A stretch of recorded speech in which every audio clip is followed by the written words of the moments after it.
Bem-vindos ao canal Servidores Públicos Unidos do município de Taubaté. Me chamo Cleiton Carvalho. Este canal tem como intuito de divulgar informações a respeito do serviço público para os servidores públicos do município de Taubaté.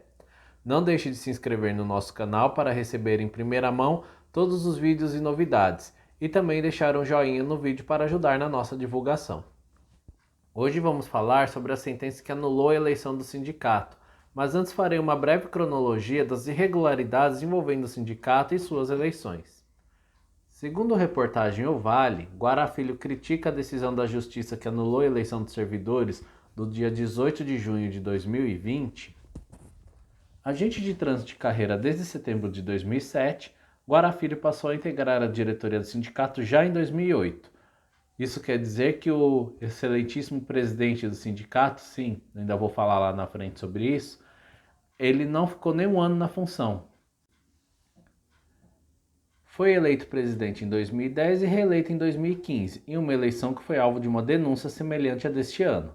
Na época, a então vereadora Vera Saba fez uma denúncia ao Ministério Público em que apontou que a eleição não teria tido a publicidade necessária. A promotoria, no entanto, arquivou a representação sobre a alegação de que não caberia ao Ministério Público apreciar questões relativas ao processo eleitoral de entidades privadas. A diferença daquela denúncia em 2015 para a denúncia atual de 2020 é que o meio procurado não foi o correto, né? Procurou-se o Ministério Público para uma denúncia. Caso os servidores que entraram com essa representação naquela época tivessem entrado com uma ação judicial, certamente teriam anulado a eleição, não somente pelo fato da falta de publicidade. Bom, esta imagem é da ata da posse da eleição de 2015.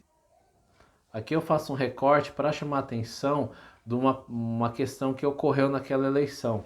Segundo, aí está em destaque o final, a eleição ocorreu através de eleição secreta. Nunca vi uma eleição ser de forma secreta. Os servidores não tiveram a oportunidade de escolher aqueles que eles gostariam para representar o sindicato. Simplesmente o grupo que já dominava o sindicato, presidido pelo Guará Filho em 2010, se reelegeu por bel prazer. Quando eu falo sobre o porquê que não cumpriu o estatuto, segue aí a imagem da publicação no jornal e em destaque a Assembleia Geral 1 de 2015. Onde a convocação dessa Assembleia ocorreu no dia 4 de junho de 2015. Aqui eu vou começar a chamar a atenção para as datas que ocorreram as situações. 4 de junho de 2015 é a data em que o Estatuto foi alterado. Bom, aqui quando eu digo para a gente se ater às datas é o seguinte, a eleição, segundo aí a imagem, foi realizada em 8 de janeiro de 2015. O estatuto foi alterado em 4 de junho de 2015. Isso significa que a eleição de janeiro estava em acordo com o estatuto antigo, não com o atual, porque ele foi mudado posteriormente. Aí, o que dizia o estatuto antigo, né? No seu artigo 53, ele dizia: as eleições que trata o artigo anterior serão realizadas no primeiro dia útil do mês de outubro do ano anterior ao término dos mandatos vigentes, ficando estabelecido ainda o primeiro dia útil do mês de março do ano seguinte à eleição para a posse da nova diretoria eleita. Ou seja, a eleição de 2015, segundo o estatuto vigente em janeiro, deveria ter ocorrido em outubro, porém ela foi antecipada para janeiro em acordo com o que o estatuto novo dizia, mas não era esse estatuto que estava em vigor. Então a eleição foi 100% ilegal em desacordo com o estatuto vigente à época. Significa que, se os servidores daquela época tivessem entrado com uma ação na justiça, teriam ganho a anulação da eleição. Infelizmente, procuraram o Ministério Público, que disse que aquela questão não era eles que tratavam. Bom, aí estão os nomes de quem esteve presente nessa eleição secreta. Apenas essas pessoas participaram da eleição. Pois bem, passada essa eleição que ocorreu em desacordo com o próprio estatuto vigente à época, vamos para a segunda ilegalidade cometida por esse sindicato. Que acordo foi esse? Que o presidente do sindicato ele iria se afastar da função do sindicato para poder manter a de vereador.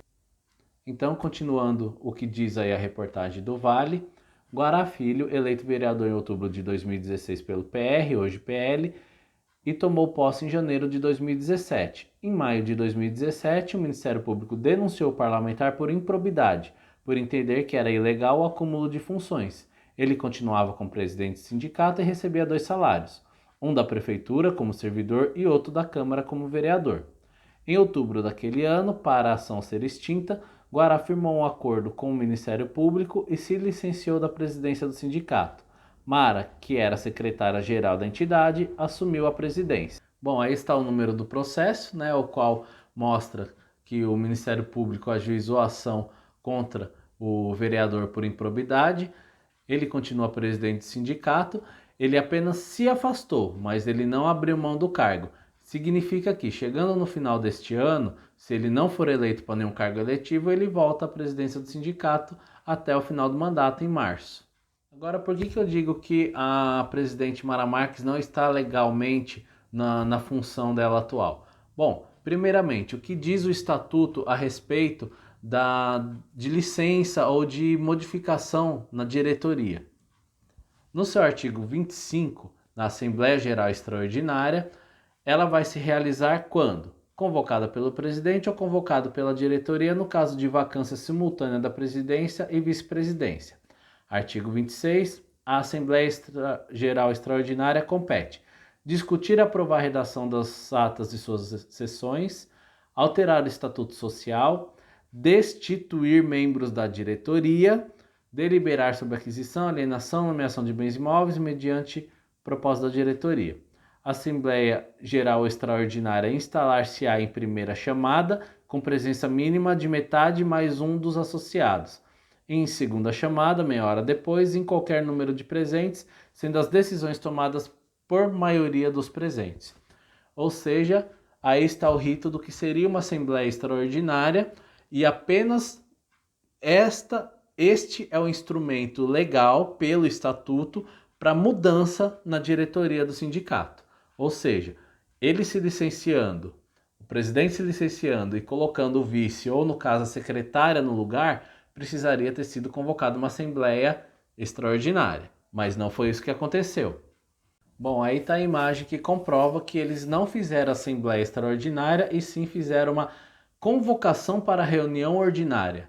Reunião ordinária, esse instrumento não existe no Estatuto, não existe reunião ordinária. Isso foi uma invenção do presidente para evitar de que fosse feita uma nova eleição ou de que os associados tivessem a oportunidade de recusar a proposta de ser passado a presidência para outra pessoa. Aí está a ata dessa reunião ordinária, né? Não vou dizer no segundo sentido que essa palavra parece soar com o ocorrido. Bom, aí então, segundo o recorte da ata, assim que iniciados os trabalhos, o presidente convidou a Mara Marques, secretária-geral do sindicato, para secretariar a presente reunião e que verificasse na lista de presentes se for alcançado o quórum estatutário, a qual verifiquei e constatei que não. Ato contínuo, o presidente determinou que se aguardasse o prazo estatutário para a abertura dos trabalhos e segunda votação. Pois bem, aqui está a prova de que eles seguiram o rito da Assembleia Extraordinária, mas através de uma reunião ordinária. Como que iria se atingir o quórum, sendo que não foi publicado no jornal, não foi convocada a Assembleia, e sim uma reunião? Seria impossível, pois só meia dúzia de pessoas receberam o ofício para essa reunião. Então nunca que eles iriam atingir o quórum, porque não foi uma Assembleia, foi uma reunião. Um instrumento irregular, ilegal, de acordo com o Estatuto, exatamente como diz aí nessa parte recortada aí da ata. Aqui eu retorno de novo ao Estatuto. O que o artigo 47 do Estatuto vai dizer? Havendo a vacância de cargo, o presidente do sindicato processará a substituição sob os seguintes critérios. O cargo em vacância poderá ser preenchido mediante duas formalidades distintas, a nomeação ou eleição, ficando a critério do presidente do sindicato a escolha das formalidades julgadas necessárias, para melhor organizar a diretoria visando o bom andamento da entidade. Poderá ser nomeado a critério do presidente do sindicato ao cargo em que se caracterize vacância qualquer filiado do sindicato com mais de um ano de filiação, desde que seja servidor concursado aprovado em estágio probatório ou detentor de estabilidade constitucional. Muito bem, aqui eu pergunto a vocês, quem é o secretário-geral hoje do sindicato? Ah, Mara Marques. Não, a Mara ela é presidente interina, então o cargo de secretário está vago. Ou então ela está acumulando as duas funções, o que também seria ilegal. Aí continuemos aqui lendo a ata uma questão um pouco estranha ocorrida nesta reunião. Ato contínuo, o presidente colocou em discussão a segunda ordem do dia, qual seja a transmissão do cargo de presidente para o vice-presidente, por tempo indeterminado. Ato contínuo, o presidente perguntou ao vice-presidente, Sr. José Benedito Galvão, se o mesmo gostaria de assumir o cargo de presidente do sindicato interinamente a partir de 3 de outubro de 2017, o qual foi recusado. Por que o vice se recusaria a assumir a presidência e continuasse como vice? Não tem sentido, não tem a menor lógica ele ter recusado e continuado como vice. Mas aí continuemos o que diz a ata da reunião. Com término em 31 de dezembro de 2020, com a palavra o senhor vice-presidente respondeu que não poderia assumir o cargo, alegando motivos de foro íntimo. Ato contínuo, o presidente, consultando o Estatuto Social da entidade, verificou que na recusa ou na falta do vice-presidente, compete ao secretário-geral assumir a presidência do sindicato no caso de impedimento do presidente. Ato contínuo, o presidente indagou a secretária-geral, senhora Mara Marques, se a mesma gostaria de assumir o cargo de presidente do sindicato interinamente pelo período mencionado. Com a palavra, a senhora secretária-geral respondeu que aceitaria o encargo e poderia assumir o cargo de presidente do sindicato. Bom, e aqui o resultado da reunião. Apenas 5 presentes dos 6 da diretoria numa reunião ordinária, onde deveria ter sido convocada uma assembleia ordinária para os servidores decidirem se concordavam com isso ou não. Não tiveram oportunidade de recusar essa transferência de presidência que foi altamente em desacordo com o próprio estatuto. Bom, pessoal, então por hoje é isso. Agradeço a atenção de todos. Solicito apoio à nossa chapa, a chapa Renovação. Já foi divulgado aí o nosso slogan. A gente vai estar divulgando aí nas próximas semanas um jornal mostrando quem é quem da chapa. Independente da chapa, ela pertence à comissão, são membros da comissão. A comissão continuará trabalhando mesmo com a eleição da chapa junto com a chapa no sindicato.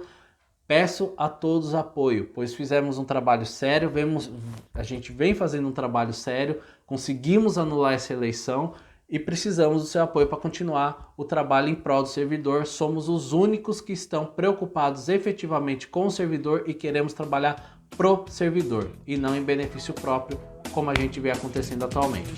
Muito obrigado e até a próxima.